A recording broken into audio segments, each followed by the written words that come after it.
Assalamualaikum warahmatullahi wabarakatuh.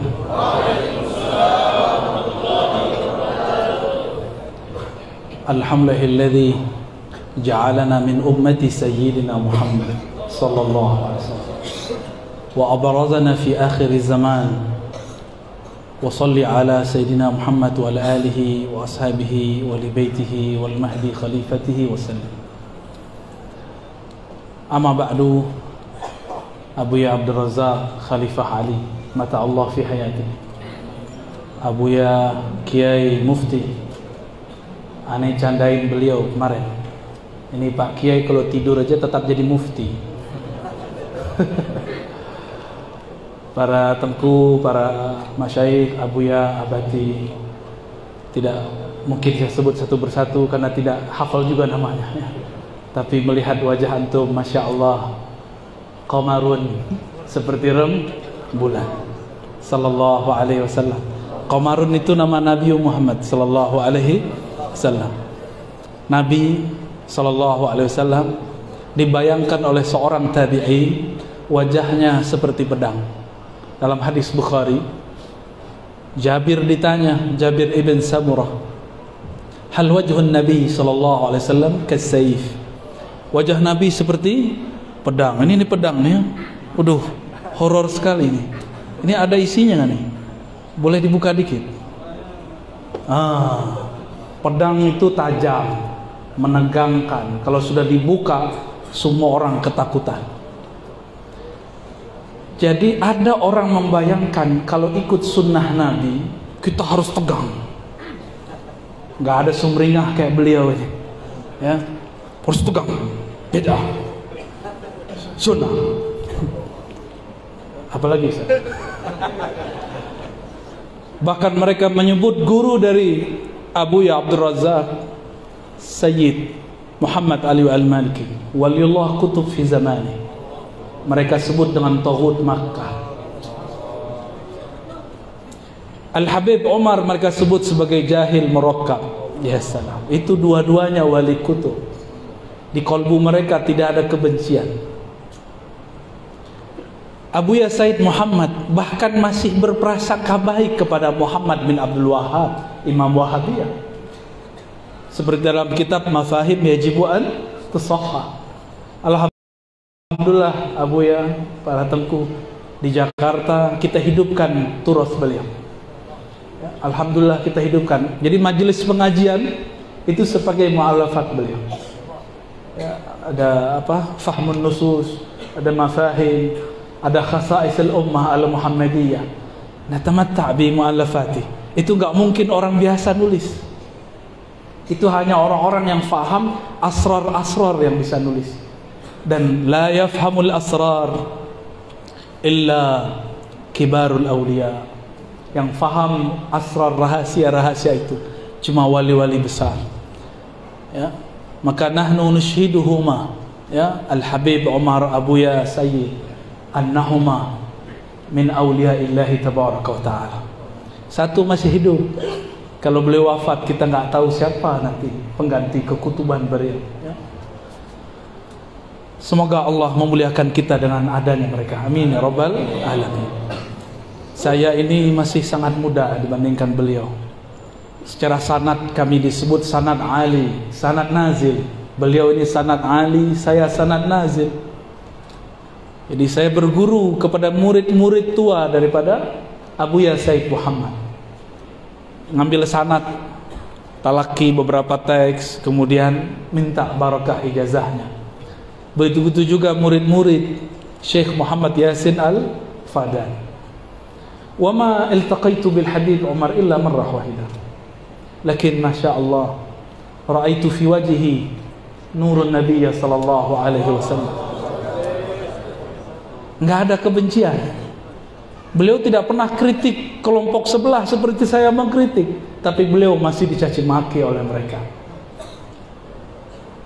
Itulah yang disebut salamatus sadar. Jadi wali Allah tidak mesti hafiz Quran. Jadi wali Allah amalkan isi Quran, qalbun salim. Qalbun, itulah hafiz hakiki. Itulah hafiz. Apa arti qalbun salim? salima minasyurur wal uyubi wal aurat. Kolbunya terbebas dari semua penyakit-penyakit kolbu. Penyakit badan, batuk, flu. Kita sudah biasa dari dulu flu, cuma beritanya sekarang dijadiin corona. Orang flu biasa disebut corona. Betul, corona ada. Beberapa masyayikh kita meninggal di masa kemarin Delta. Kita nggak ingkar, tapi masa dikit-dikit disebut corona, ya. Mumpung coronanya masih tidur, kita buat majelis maulid pagi. Maka saya heran, ini kota Medan dulu nggak semarak begini, nggak sebanyak begini orang berserban, ya. Tapi ya saya tetap pakai kopiah hitam. Orang itu ikut gurunya. Kebetulan guru yang saya futuh kepadanya melalui beliau berkopiah hitam. Syekhuna Ali Mustafa Yaqub, Syekh Ahmad Marwazi, Kiai Zakwan, masyayikh itu. Dan saya punya guru juga yang berserban, Syekh Abdul Rab An-Nazari dari Yaman. Beliau mursyid Tariqah Syadziliyah Al-Alawiyah. Sekarang tinggal di Abu Dhabi. Tapi ada satu guru saya berserban, namanya Syekh Muhammad Hasan Hitu. Dan saya senang sekali di sini banyak orang berserban. Dulu waktu saya kecil malu kami bersorban, disebut ban Vespa. Tapi sekarang di mana-mana orang berserban. Alhamdulillah. Dulu saya mengatakan, atamanna ya sidi an asta'mil imamah ba'dama takharatu min al-ma'had. Tapi hatta al-yawm ma labistuha abadan. Insyaallah nanti nunggu Imam Mahdi diislah dulu katanya. Baik. Ada satu hadis barangkali itu jadi judul, ya. Ini siapa yang ngasih judul ini? Antum, Dr. Tohir? Permintaan. Oh, Masya Allah. Sahabat Al-Quran dunia akhirat. Sahabat itu bahasa Arab, bukan bahasa Medan, itu bukan, ya. Apa kata Nabi SAW? Iqra'ul Qur'ana. Iqra' itu saya tidak menerjemahkan yang baca, saya menerjemahkannya ijma'. Kumpulkanlah Al-Quran. Karena qara'a bimana jama'a. Kumpulkan zahir batinmu baca Quran. Jadi jangan seperti yang disebutkan Pak Kiai Mufti tadi, Abdurrahman bin Muljam hafizul Quran, tapi dia mau menikah dengan seorang perempuan yang mensyaratkan mahri qatlu Ali, damu Ali, maharku adalah damrah Sayyidina Ali. Nama beliau ini Khalifah Ali. Hati-hati bagi Abu ya. Nanti muncul Ibnu Muljam baru di zaman nanti Dajjal hampir keluar. Mereka pakai kopiah berserban juga seperti kita, tapi dengan takbirnya mereka membunuh sesama muslim. Nanti akan ada masa begitu. Yang takut minta meninggal duluan, ya. Tapi yang ingin berjuang, terus kita berjuang. Sayyidina Ali dulu tidak susah menghadapi kafir-kafir di luar Madinah, di luar Kufah, di luar Irak. Yang beliau susah hadapi adalah kelompok satu ini, Al-Khawarij. Kelompok yang mengkafirkan para imam, yang mengkafirkan para pemimpin, yang mengkafirkan orang karena perbedaan harakah politik. Dan ini sudah mulai di tanah Arab, sudah terjadi. Di Suriah sudah terjadi. Di Irak sudah terjadi. Di Mesir hampir pecah, hampir tumbang. Untung masih ada Jami'atul Azhar, masih ada Jami'ul Azhar. Sebenarnya yang ajib itu adalah Jami' Al-Azhar, karena banyak lulusan Jami'atul Azhar tapi akidahnya berbeda, yukhaliful Azhar. Ulama Azhar bermaulid, mereka memidahkan maulid, betul tak? Dan ada di Medan, ada di Medan, ya. Heran kita. Oh, berarti dia bukan Jami'ul Azhar, Maka jangan heran Bapak Ibu kalau anak kita, ponakan kita pulang dari sana, kok akidahnya berbeda dengan Al-Wasliyah, kok beda dengan ulama-ulama Ahlus Sunnah, kok beda dengan ulama-ulama dulu, Syekh Abdul Wahab Rokan, Syekh Ma'sum, Syekh fulan. Kenapa? Karena ternyata dia tidak ngaji di Masjid Al-Azhar, Jami'ul Azhar. Jadi Al-Azhar itu qalbuhu, itu masjidnya. Di situ ada ruak.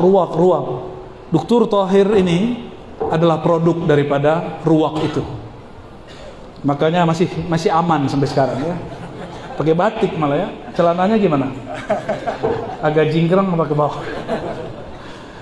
Baik. Apa kata Nabi? Iqra'ul Quran. Apa salah satu makna dari Iqra'? Ijma' qalbaka fi qira'atil Quran.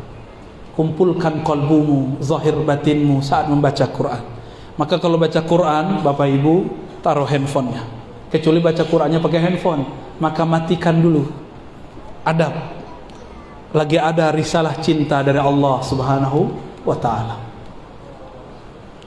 Al-Quran itu turunnya ke qalbu Nabi, ala qalbi, turunnya kepada qalbu Nabi Muhammad sallallahu alaihi wasallam. Zahirnya turun kepada Sayyidina Jibril, tapi hakikatnya sudah ada di qalbu beliau. Kenapa? Ayatnya jelas, wa innaka latulaqqal qur'ana min ladun hakimin alim. Sesungguhnya engkau langsung mentalaqikan Quran langsung dari Allah yang Maha Hakim, yang Maha Alim. Allah itu dekat kepada kalbu, sedekat jari kita memegang satu benda, dekat sekali. Bahkan Allah mengatakan wa nahnu aqrabu ilaihi min hablil warid, kami lebih dekat daripada urat nadi. Bukan di urat nadi, lebih dekat daripada itu. Maka orang-orang yang mengerti asrar rahasia Quran, hafizul Quran hakiki, tidak hanya hafal lafaznya, tapi dia membaca dengan kalbunya. Saya melihat orang-orang yang sibuk hafal Quran, dia sudah menjadi sufi yang suka khalwat. Malam-malam dia sendiri baca Quran, asik. Ketika anak-anak muda seumuran kalian asik main game, dia asik baca Quran. Sudah menjadi seorang yang yakhlu khalwatan, berkhalwat. Dan Imam Al-Qushairi dalam Risalah Al-Qushairiyah mengatakan, setiap kekasih selalu ingin berdua-duaan dengan kekasihnya. Dan antum hanya lihat itu pada dua golongan, ahlul Quran wa ahlul zikr. Dua aja, ahlul Quran wa ahlul zikr, gak lebih. Sahabat saya berkisah, dulu kami berpesantren di negeri, di kampung yang dekat hutan. Saya tidak mampu hafal Quran jika ada keberisikan, kata beliau. Maka saya masuk ke hutan. Kata orang banyak ular, banyak binatang berbisa. Tapi ketika aku mulai Fatihah, a'udzubillahi minasyaitonirrajim, aku serahkan jiwaku, badanku, pikiranku, semuanya kepada Allah Subhanahu wa ta'ala. Maka di saat itu dia seakan-akan tidak dengar apa saja. Yang dia dengar cuma suara dia baca Al-Quran. Dia tidak dengar kecuali Al-Quran. Itulah ahlul Quran. Ini yang disebut sahib. Sahib itu kemana-mana berdua. Kalau di kampung saya disebut konco, pelangkin. Ada nggak di sini? Konco, temenan. Seperti aspal. Aspal itu lengket. Pelangkin kata mereka. Itu sahib. Sahib itu di mana ada dia, ada dia. Kemanapun dia pergi, dia membaca Quran. Seorang ulama tabi'in, Sufyan Ats-Tsauri, kalau dia berkendara maka dia baca Quran, jika dia berhenti maka dia sholat. Maka dia khatam Quran seringnya di atas kendaraannya. Saya punya kakak kelas sama, dia sering khatam Quran di atas motornya. Kalau turun dia langsung tasbih, dia langsung sholat. Tapi tidak pernah gabung dengan komunitas ahlul Quran. Dan tidak ada yang tahu kalau dia ahlul Quran kecuali orang-orang dekat dengan beliau. Lagi naik motor kita lihat komat kami. Jika ada orang nyalip dia gak marah, silakan. Karena dalam Al-Quran dikatakan fasbir, bersabarlah, sabar yang bagus. Dalam terusan hadisnya, fa innahu ya'ti yaumal qiyamati syafi'an li sahibihi. Barangkali lafaz ini yang mengeluarkan judul ini. Karena sesungguhnya Quran yang engkau kumpulkan zahir batinmu ketika membacanya akan datang pada hari kiamat syafi'an, seberi syafaat. Secara harfiah syafi'an, pemberi syafaat. Tapi secara lughatan, syafi'an berarti yang menggandakan bantuan. Yang menggandakan bantuan. Tapi saya mau tanya, sebenarnya siapa yang datang? Apakah Quran datang mushafnya? Quran datang kepada sahibnya. Apakah huruf-huruf datang? Apa maksud hadis ini?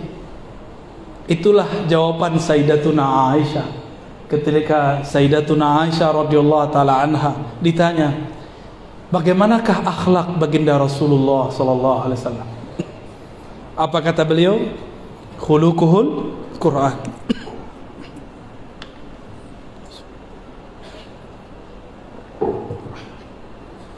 Mohon maaf, turun pesawat saya tiba-tiba batuk, gatal aja. Tapi insya Allah bukan corona ya.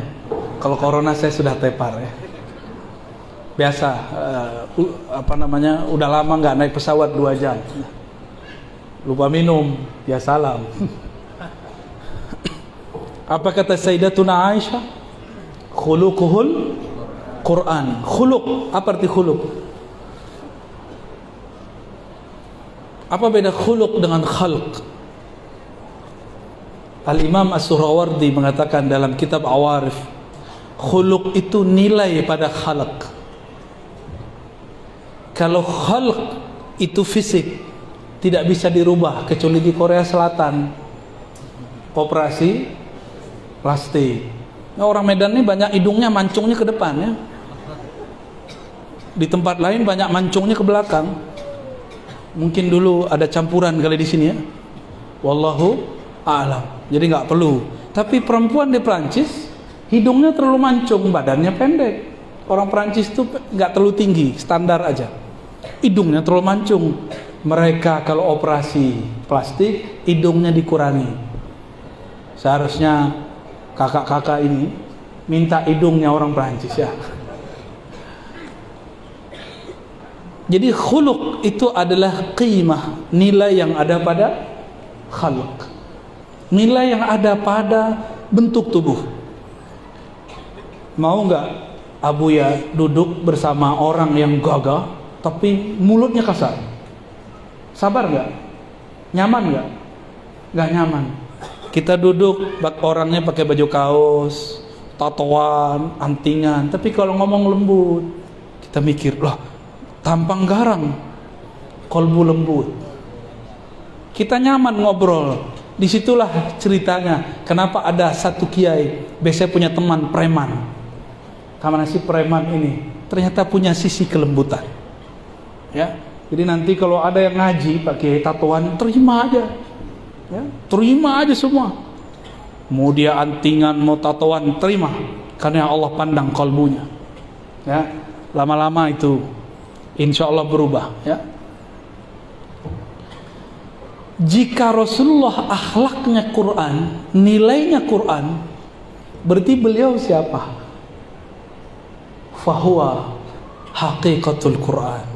Rasulullah hakikatnya Al-Quran. Jadi ketika disebutkan ya'ti, datang pada hari kiamat kepada sahibnya, syafi'an lahu, memberi syafaat, itu adalah Rasulullah sallallahu alaihi wasallam. Jadi yang datang itu nanti Rasulullah. Jangan pisahkan Al-Quran dari Rasulullah sallallahu alaihi wasallam. Maka dalam hadis Imam Muslim, Tirmizi, Ahmad disebutkan nanti di hari kiamat yu'ta bil Quran yaumal qiyamah wa ahlihi bima kanu ya'maluna bih. Nanti didatangkan Quran pada hari kiamat dan ahlinya. Ahlinya berarti keluarga.